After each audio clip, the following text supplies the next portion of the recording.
YouTube channel words navigation میں ریما شاہ آپ کو خوش آمدید کہتی ہے۔ آج میں آپ کو دریائے نیل کے تنازع کے بارے میں بتاؤں گی۔ دوستو، یہ دنیا کا سب سے لمبا دریا دریائے نیل ہے۔ ویسے تو یہ کئی معاون ندی نالوں اور چھوٹے دریاؤں کے میلاب سے وجود میں آتا ہے، لیکن ان میں سب سے اہم دریا 3 ہی سمجھے جاتے ہیں۔ ان میں سے پہلا وائٹ نائل ہے، جو لیک وکٹوریہ سے نکلتا ہے اور یہ دریائے نیل میں 10% پانی کنٹریبیوٹ کرتا ہے۔ پھر بلیو نائل ہے، یہ ایتھوپیا میں لیک تانا سے نکلتا ہے اور دریائے نیل کا سب سے اہم دریا یہی سمجھا جاتا ہے، کیونکہ دریائے نیل کا 70% پانی اسی دریا سے آتا ہے۔ وائٹ نائل اور بلیو نائل سوڈان میں خرطوم کے مقام پر ایک دوسرے سے ملتے ہیں اور دریائے نیل وجود میں آتا ہے۔ سب سے آخر میں ایٹبارا ریور یا ریڈ نائل آتا ہے۔ یہ دریا بھی ایتھوپین سرزمین سے ہی نکلتا ہے اور تقریباً 20% پانی دریائے نیل میں اسی دریا کے ذریعے شامل ہوتا ہے۔ لیکن حیران کن بات یہ ہے کہ مصر، جس کا دریائے نیل کے پانی میں کوئی کنٹریبیوشن نہیں ہے اور یہ ڈاؤن سٹریم پر واقع آخری ملک ہے، وہ دریا کے سب سے زیادہ تقریباً 2/3 پانی پر اپنا دعویٰ رکھتا ہے۔ صرف یہی نہیں بلکہ مصر اس دریا کے اپ سٹریم پر کسی بھی پروجیکٹ کو روکنا بھی خود کا حق سمجھتا ہے۔ یہی وجہ کہ مصر دریائے نیل کے اپ سٹریم پر کسی بھی ڈیم وغیرہ کے آئیڈیا پر ہمیشہ سے جارحانہ موقف اپناتا آ رہا ہے۔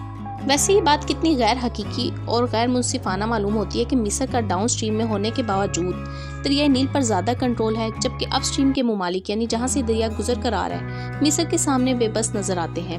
عام طور پر یہی ہوتا ہے کہ کسی بھی دریا کے اپ سٹریم ممالک یعنی جہاں سے دریا بہہ کر آتا ہے وہ اس دریا پر زیادہ کنٹرول رکھتے ہیں، لیکن یہاں معاملہ اور اب سوال یہ پیدا ہوتا ہے کہ مصر آخر کیوں دریائے نیل پر زیادہ حق جتاتا ہے اور کیوں ایسے دعوے کرتا آ رہا ہے۔ تو چلتے ہیں اپنی ویڈیو کی طرف۔ دوستو، دریائے نیل پر مصر کی اجارہ داری کو 20ویں صدی میں ہونے والے 2 انتہائی غیر منصفانہ معاہدوں نے تحفظ دیا تھا۔ پہلا معاہدہ 1929 میں مصر اور برطانیہ کے درمیان ہوا تھا۔ برطانیہ اس معاہدے میں افریقہ میں اپنی کالونیز یوگینڈا، تنزانیہ، سوڈان اور کینیا کی نمائندگی کر رہا تھا۔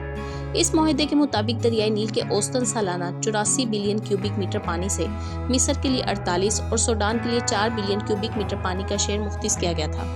یہ معاہدہ کتنا غیر منصفانہ تھا، اس کا اندازہ اس بات سے بھی لگایا جا سکتا ہے۔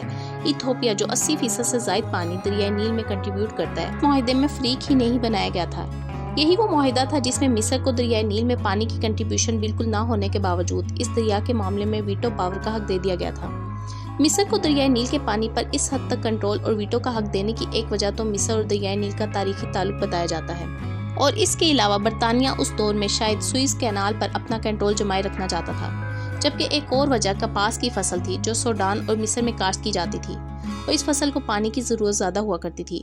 دریائے نیل کے پانی کے سلسلے کا دوسرا معاہدہ 1959 میں آزاد سوڈان اور مصر کے درمیان ہوا، جس میں مصر کو دریائے نیل کے 55.5 جبکہ سوڈان کو 18.5 بلین کیوبک میٹر پانی کا شیئر مل گیا۔ ان دونوں معاہدوں کی خاص بات یہ تھی کہ ان میں سے کسی ایک میں بھی نائل ریور بیسن کے باقی ممالک واٹر شیئر کی بات سرے سے کی ہی نہیں تھی۔ یہ ایگریمنٹ 1929 میں ہونے والے معاہدے کا ہی ایک موڈیفائڈ ورژن تھا، جس میں مصر کو مزید طاقتور بنا دیا۔ لیکن دوستو، یہ تو وہ دور تھا جب یہ افریقی ممالک یورپی کالونیز ہوا کرتے تھے اور ان کے بارڈرز اور کئی دوسرے معاملات ابھی تک طے نہیں ہوئے تھے۔ اب 1929 کے معاہدے کو ہی دیکھ لیں، برطانیہ کا انٹرسٹ ڈاؤن سٹریم ممالک میں زیادہ تھا، اس لیے معاہدے میں اس نے مصر کو ہی فیور دی۔ ایگریمنٹ میں شامل اپ سٹریم ممالک اس وقت چونکہ برطانیہ ہی کی کالونی ہوا کرتے تھے، اس لیے ان کی طرف سے کوئی اعتراض بھی سامنے نہیں آیا۔ لیکن اصل مسائل کا آغاز تب ہوا جب یہ ممالک آزاد ہوئے اور انہیں احساس ہوا کہ ان کا حق تو مار لیا گیا ہے۔ یہ مسائل تو جاری رہے، لیکن 2011 سے ایتھوپیا مصر کے ان نام نہاد رائٹس کو نظر انداز کرتے ہوئے سوڈان ایتھوپیا بارڈر کے قریب بلیو نائل پر گرینڈ ایتھوپین رینیسنس ڈیم تعمیر کر رہا ہے۔ اس ڈیم پر مصر کو شاید اعتراض ہے۔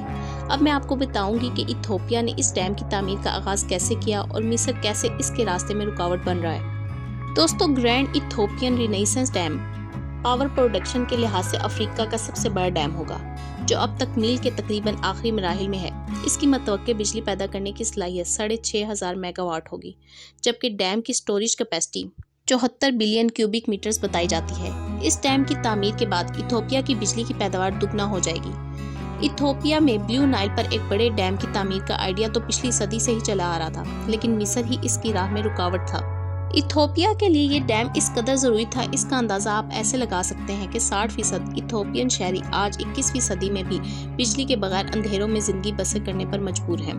یہ state of the art dam نہ صرف ایتھوپیا کی بجلی کی ضروریات پوری کرے گا، بلکہ اس سے حاصل ہونے والی بجلی ایتھوپیا ہمسایہ ممالک کو ایکسپورٹ بھی کرے گا، اور ظاہر ہے اس طرح سے زر مبادلہ بھی حاصل ہوگا۔